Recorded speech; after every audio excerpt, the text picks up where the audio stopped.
આકાશવાણી અમદાવાદ વડોદરા પ્રાદેશિક સમાચાર વિભાગ રજૂ કરે છે સાપ્તાહિક કાર્યક્રમ સમાચાર દર્પણ.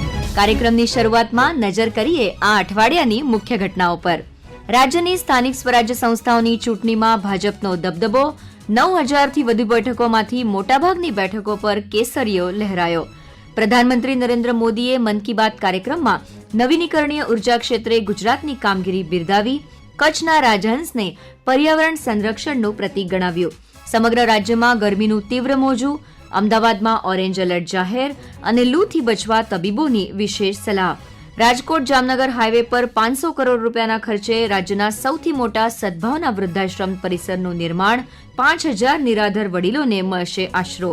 અને કચ્છની તાંબાની ઘંટડીની કારીગરીને જીઆઈ ટેગ મળતા નિકાસમાં વેગ. યુએસ અને યુકેના બજારોમાં વધી માંગ.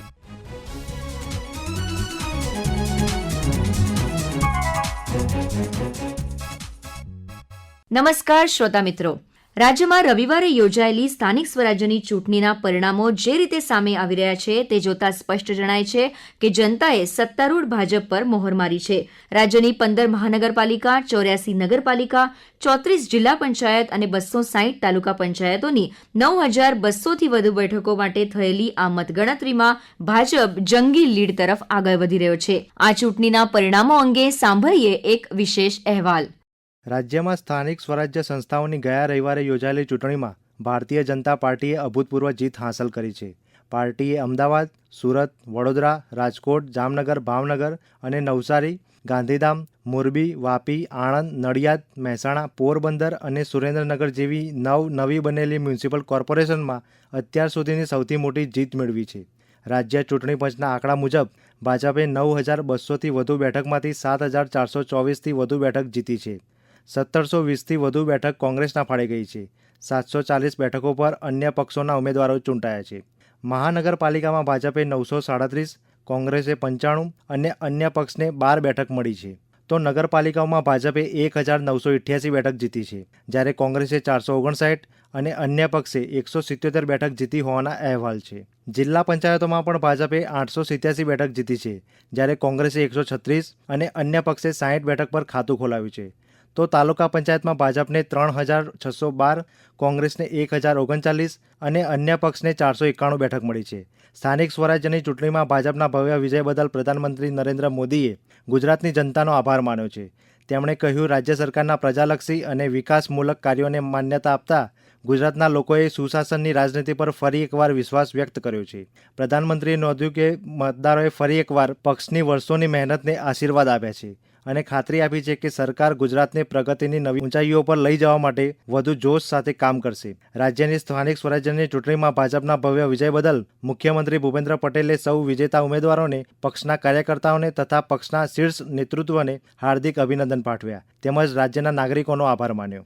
હું ગુજરાતની જનતાનો હૃદયથી આભાર વ્યક્ત કરું છું કે એમણે માન્ય નરેન્દ્રભાઈના વિકાસની રાજનીતિને સૂઝ સાથે, સમજણ સાથે, એના એ વિશ્વાસ સાથે ભારતીય જનતા પાર્ટી ઉપર જન સમર્થન કરી અને ભારતીય જનતા પાર્ટીને ખૂબ મોટી જીત અપાવી છે. બીજી તરફ કોંગ્રેસના પ્રદેશ પ્રમુખ અમિત ચાવડાએ જનાદેશનું સ્વાગત કર્યું. સોશિયલ મીડિયા સંદેશમાં તેમણે કોંગ્રેસના ઉમેદવારો પર વિશ્વાસ મૂકવા બદલ આભાર માન્યો. તો આ ચૂંટણીમાં 380થી વધુ બેઠક પર આમ આદમી પાર્ટીના ઉમેદવારોને જીતાડવા બદલ પાર્ટીના પ્રદેશ પ્રભારી ગોપાલ રાયે મતદારોનો આભાર માન્યો. ઉલ્લેખનીય છે કે 15 મહાનગરપાલિકા, 84 નગરપાલિકા, 34 જિલ્લા પંચાયત અને 260 તાલુકા પંચાયત માટે ગત રવિવારે મતદાન થયું હતું. શહેરી અને ગ્રામીણ બંને સ્થાનિક શાસનમાં પાર્ટીના વર્ચસ્વ દેખાતા રાજ્યભરના ભાજપ મુખ્યાલયમાં ઉજવણીનો માહોલ છવાઈ ગયો છે. સમાચાર દર્પણ માટે હું મયુર સોલંકી, આકાશવાણી.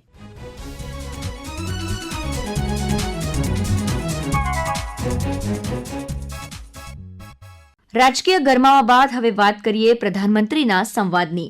પ્રધાનમંત્રી નરેન્દ્ર મોદીએ ગયા રવિવારે આકાશવાણી પરથી પ્રસારિત થયેલા મન કી બાત કાર્યક્રમમાં નવીનીકરણીય ઉર્જા ક્ષેત્રે ગુજરાતે કરેલી પ્રગતિની વિશેષ પ્રશંસા કરી હતી. પ્રધાનમંત્રીએ કહ્યું હતું, मेरे प्यारे देशवासियों, मन की बात में एक ऐसी शक्ति की बात करना चाहता हूं जो अदृश्य है, लेकिन जिसके बिना हमारा जीवन एक पल भी न चले. यही ताकत भारत को आगे बढ़ा रही है. ये हमारी पवन शक्ति है। हमारे प्राचीन ग्रंथों में कहा गया है, वायुर्वा इति व्यष्टि, वायुर्वै समष्टिः, अर्थात वायु सिर्फ एक तत्व नहीं है, यह जीवन की ऊर्जा है, यह समष्टि की शक्ति है। साथियों, आज यही पवन शक्ति भारत के विकास की नई कहानी लिख रही है। भारत ने हाल ही में पवन ऊर्जा यानी विंड एनर्जी में बड़ी उपलब्धि हासिल की है। अब भारत का wind energy generation capacity 56 gigawatt से अधिक हो चुकी है। पिछले एक साल में ही करीब 6 गीगावाट नई क्षमता जुड़ी है। विंड एनर्जी में भारत तेजी से आगे बढ़ रहा है और दुनिया भी हमारी तरफ देख रही है। साथियों, आज भारत विंड एनर्जी कैपेसिटी में दुनिया में चौथे स्थान पर है। यह हमारे इंजीनियरों की मेहनत है, यह हमारे युवाओं का परिश्रम है, यह देश की सामूहिक इच्छा शक्ति का प्रतीक है। साथियों, गुजरात, तमिलनाडु, महाराष्ट्र, राजस्थान, देश के अनेक राज्य इस सेक्टर में अपना परचम लहरा रहे हैं। गुजरात के कच्छ, पाटन, बनासकांठा जैसे क्षेत्र जहां पहले सिर्फ रेगिस्तान नजर आता था, आज वहां बड़े रिन्यूएबल एनर्जी पार्क बन रहे हैं। इसका लाभ युवाओं को मिल रहा है, नए अवसर बन रहे हैं, नई स्किल विकसित हो रही है, रोजगार के नए रास्ते खुल रहे हैं। साथियों, भारत के विकास के लिए सौर और पवन ऊर्जा जरूरी है। ये सिर्फ पर्यावरण की बात नहीं है, ये हमारे भविष्य की सुरक्षा है। इसमें हम सबकी भूमिका है। हमें बिजली बचानी है, हमें स्वच्छ ऊर्जा, क्लीन एनर्जी अपनानी है। देश में हर स्तर पर ऐसे प्रयास जरूरी हैं, क्योंकि इन्हीं से बड़ा बदलाव आता है। શ્રી મોદીએ ખાસ કરીને કચ્છના રણમાં આવતા લાખો ફ્લેમિંગો એટલે કે રાજહંસ પક્ષીઓનો ઉલ્લેખ કરી તેમને પર્યાવરણ સંરક્ષણના દૂત ગણાવ્યા હતા અને કહ્યું હતું કે તેમનું સંરક્ષણ એ આપણી નૈતિક જવાબદારી છે। साथियों, पिछले कुछ वर्षों में देश के अलग अलग हिस्सों से प्रकृति के संरक्षण की प्रेरक कहानियां सामने आई हैं। ये कहानियां हमें उम्मीद देती हैं और गर्व से भर देती हैं। मैं मन की बात के श्रोताओं से कुछ उदाहरण साझा करना चाहता हूं। इनको सुनकर आपका मन प्रसन्न हो जाएगा। पहले बात कच्छ के रण की। बरसात खत्म होते ही यहाँ की धरती जीवंत हो जाती है। हर साल लाखों फ्लेमिंगो यहाँ आते हैं। पूरा इलाका गुलाबी रंग से रंग जाता है, इसलिए इसे फ्लेमिंगो सिटी कहा जाता है। ये पक्षी यहीं घोंसले बनाते हैं और अपने बच्चों को बड़ा करते हैं। कच्छ के लोग इन्हें लाखाजी के बाराती कहते हैं। अब लाखाजी के बाराती कच्छ में पर्यावरण संरक्षण के बड़े सुंदर प्रतीक बन गए हैं। साथियों, प्रकृति और मानव अलग नहीं है, हम एक दूसरे के साथी हैं। जब हम प्रकृति को समझते हैं, उसका सम्मान करते हैं और उसके साथ मिलकर चलते हैं, तो बदलाव साफ दिखाई देता है।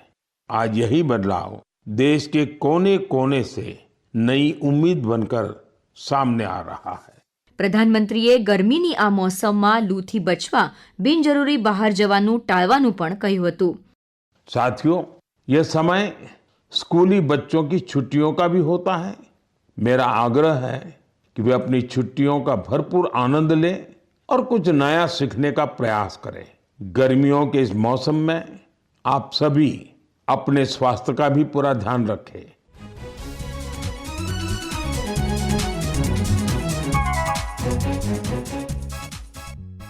શ્રોતા મિત્રો, પર્યાવરણમાં આવી રહેલા ફેરફારોના કારણે સમગ્ર વિશ્વ આજે અસરગ્રસ્ત થઈ રહ્યું છે, ત્યારે રાજ્યમાં પણ એનો અનુભવ થઈ રહ્યો છે।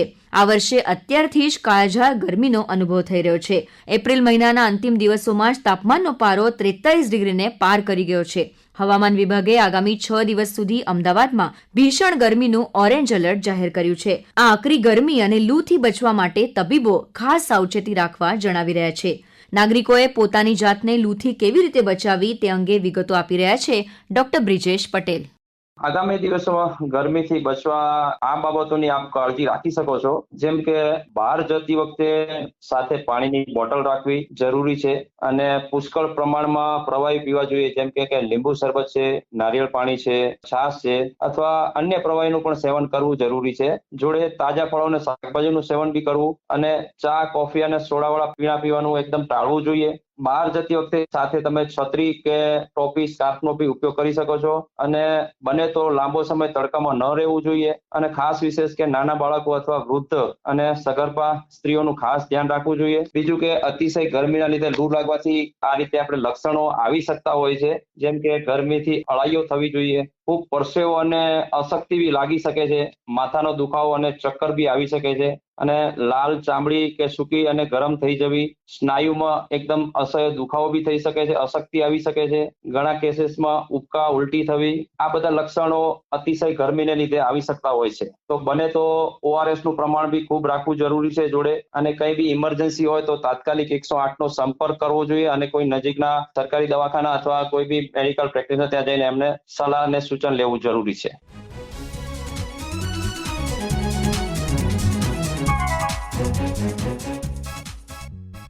આકરી ગરમીમાં જ્યારે લોકો પોતાના સ્વાસ્થ્યની ચિંતા કરી રહ્યા છે ત્યારે નિરાધાર અને બીમાર વડીલોની સેવા માટે રાજકોટમાં સેવાનો એક મોટો યજ્ઞ શરૂ થયો છે. રાજકોટ જામનગર હાઈવે પર 500 કરોડ રૂપિયાના માતબર ખર્ચે વિનુભાઈ બચુભાઈ નાગરિયા સદભાવના વૃદ્ધાશ્રમના ભવ્ય પરિસરનું નિર્માણ થઈ રહ્યું છે.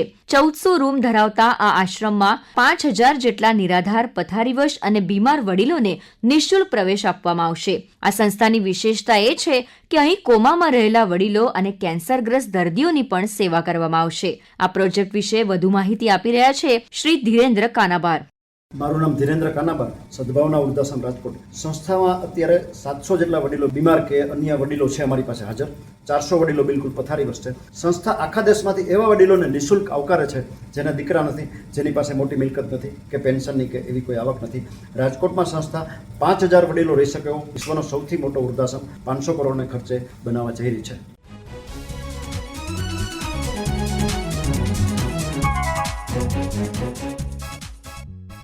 સામાજિક સેવા બાદ હવે વાત કરીએ રાજ્યની એ હસ્તકલાની જેને GI ટેગ મળ્યા બાદ હવે આંતરરાષ્ટ્રીય સ્તરે નવી પાંખો મળી છે. કચ્છની પરંપરાગત તાંબાની ઘંટડી કારીગરીને GI ટેગ મળ્યા પછી એક નવી ગતિ મળી છે. સરકારી સહાય અને ઓનલાઈન માર્કેટિંગ પ્લેટફોર્મના કારણે આજે આ હસ્તકલા સેંકડો નવી ડિઝાઇનો સાથે અમેરિકા અને બ્રિટન જેવા દેશોમાં પ્રચલિત થઈ રહી છે. આ કલા સાથે જોડાયેલા કારીગરો હવે આર્થિક રીતે વધુ સદ્ધર બની રહ્યા છે. સાંભળીએ કારીગર અભિષેક લુહારને. આ કળા છે જે 3 પાર્ટથી બને છે. બોડી છે, કેપ છે અને હેન્ડલ છે. પહેલાં તો એ આયરન જે શીટ હોય છે એના પરથી બનતી હોય છે અને ત્યાર પછી આયરનની બેલ જ્યારે તૈયાર થાય ત્યાર પછી એ કોટિંગ માટે જતી હોય છે, જે અમારી કામ લેડીઝ કરે છે. તો એ કામ લેડીઝ પૂરું કરી ત્યારબાદથી જાય છે ભઠ્ઠીમાં. ભઠ્ઠી પછી કામ જે પૂરું થઈ જાય પછી અહીંયા પાછી મેઇન પ્રોસેસ છે તેની છે સાઉન્ડ માટે આવતી હોય છે. સાઉન્ડ બની એ ફિનિશિંગ કરી અને પછી અમે ત્યાં એક્સપોર્ટ કરતી. એવી જ લાગણી વ્યક્ત કરી રહ્યા છે કારીગર જન્મમાલ લુહાર. અત્યારે જે અમારી જે કોપર બેલ જે કહેવાય છે તો અત્યારે અમારી ગવર્મેન્ટનું જે અમુક સ્કીમો હતી તો એ સ્કીમોમાં અમને અલગ અલગ ડિઝાઇનો મળી. ગારવી ગુજરી છે, પછી DCH છે, તો એમાં અમને બહુ સપોર્ટ મળ્યો કે એ અલગ અલગ ડિઝાઇનો અમને મળી. પછી ડિઝાઇનો બનાવીને હવે અમે આ બધું ઘર વપરાશ માટે એટલે ઘરમાં ડેકોરેટિવ આઇટમ માટે એ વધુ આજે વપરાય છે.